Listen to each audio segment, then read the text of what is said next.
Hey, what's up everyone? Hope you're ready for a proper walkthrough of the latest Hearts of Iron 4 update, 1.70.1, because there's a surprising amount tucked into what technically looks like a hotfix, and it actually changes how a few key theaters and systems behave in ways you'll feel in your next game. This update leans heavily into fixing and smoothing the new mechanics introduced with the NCNS expansion, while clipping a few edges that were causing unpredictable outcomes, especially around China's internal dynamics and Japan's focused pacing, and there are some tangible changes to subject mechanics in the Philippines that affect resistance and garrisons. Right off the bat, the Chinese focus tree surrender limit modifiers have been adjusted. What that means in practice is that the swingy, sometimes absurdly rapid capitulations, or the opposite extreme where some warlords clung on forever, have been toned down so that the surrender calculus between Chiang Kai-shek, Wang Jingwei, and the various regional actors behaves more predictably.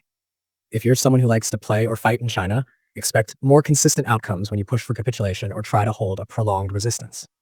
That change is small on paper, but significant in how a campaign's mid-game unfolds, because shifting surrender thresholds change how quickly states melt away and when peace conferences trigger.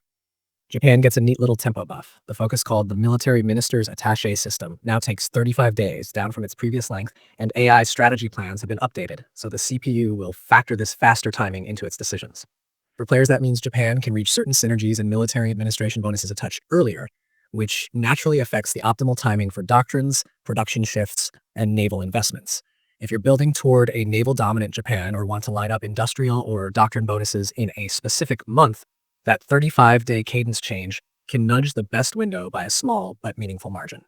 The update also rebalances the subject surrender branch for the Philippines, lowering resistance targets while increasing the damage inflicted on garrisons. Practically speaking, this makes the liberation or pacification mechanics for subjects easier to manage from the perspective of reducing passive resistance. But it forces you to think differently about garrison allocation and how you stage liberation operations, so the increased damage to garrisons doesn't backfire by weakening local control when you need it. Those tweaks are aimed at making the new subject mechanics introduced in the expansion less grindy and more strategic. There's also a broad sweep of AI and naval improvements. Paradox pushed several adjustments to naval AI behavior and theater handling, improvements that affect escort management, convoy response, and the general sequencing of naval operations. The result is that the AI should manage convoys and submarine threats more competently, which means strategies that relied on an uncoordinated enemy navy will require recalibration. Expect smarter routing and more consistent use of naval assets, so scenes where you exploited glaring naval blind spots might not be as easy going forward.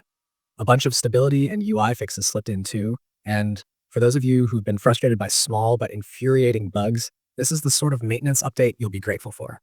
The Naval HQ window scroll bug is fixed, Admiral windows update correctly when you add a new leader, and a number of crash issues, including those impacting save load sequences and some scenario transitions, have been addressed. It's not glamorous, but these are the fixes that keep your campaign from randomly tanking right when you thought you'd finally broken through. Balancing-wise, there are also tech and timeline nudges.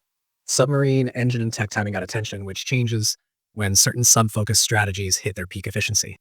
That's especially relevant for nations that lean heavily on unrestricted submarine warfare. Earlier or later availability of specific subtechs changes both the risk and reward calculations when you start strangling enemy trade. Combine that with the naval AI improvements, and you get a slightly different meta for convoy raiding campaigns.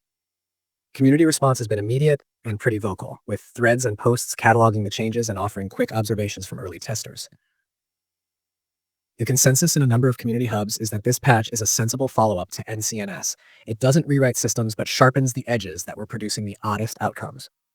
There are a few voices asking for deeper reworks in certain systems, which is to be expected, but as an incremental hotfix, this hits the necessary fixes while leaving room for bigger follow-ups.